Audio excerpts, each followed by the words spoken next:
Good evening. It's Thursday, the 14th of January 2021.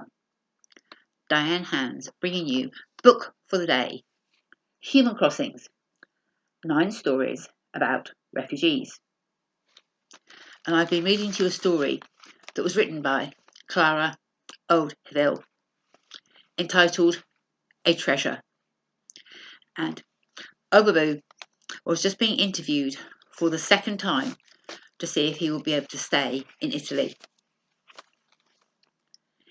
The interviewer asked very thorough questions, as if she was trying to find a loophole.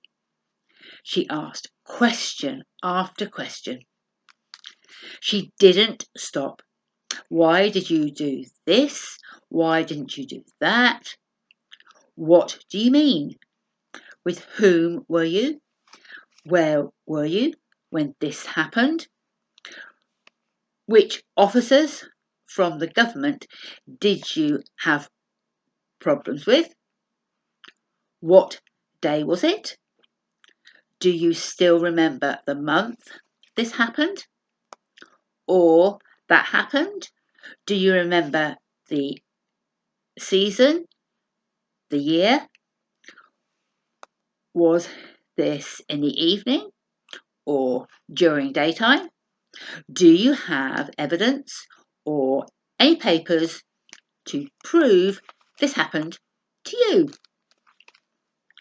Obabu knew this in advance. The credibility standards were high. The story needed to be logical. It should be realistic and not imaginary. That is what one humanitarian guy told him the first day he arrived at the refugee camp. The interviewer was not taking any side. Her facial expression was neutral. Sometimes Obabu cried. Then she would ask him whether he would like to take a break or have some water. The total interview took 3 hours. At the end, she asked him if he was agreeing with everything he had declared during the interview and whether he had any further questions.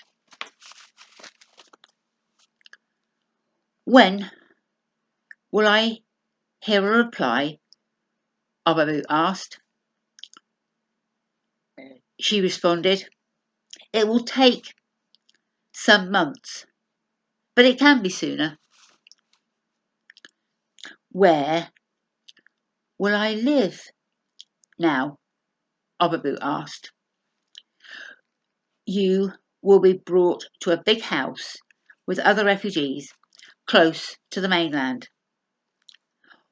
What the lady said was true. He was taken to a big house. He lived there together with other asylum seekers. He was given food every day. He had his own bed and blanket and slept in a room together with 15 other people. Italy took care of him. He even made some friends. 2 weeks after the interview, he was told that he had been given humanitarian status for 1 year. The elation he felt on hearing that did not last long. How? He was legally recognised as a refugee and he could stay in Italy. But he was not allowed any longer to live in the big asylum seeker's house because he was no longer an asylum seeker. He had to be responsible for himself. The state wasn't going to take care of him. The refugees needed to find their own place to sleep and their own jobs. Since Obabu had no place to go, he started living on the streets. Every day he was looking for food, begging at a bakery for leftover bread. Some churches would help people in need, but only for a few days, and not every person. Obabu was lucky he was Christian, so some days he was allowed to sleep in a church. But the churches didn't have places for longer than a few days. He was sent out on the streets again. And that's where we'll leave it for today. And tomorrow we'll find out what happens to Obabu. So, Heuvel Crossings, 9 stories about refugees, can be found on Amazon and on its Facebook page. Until tomorrow, good night, Diane Hans.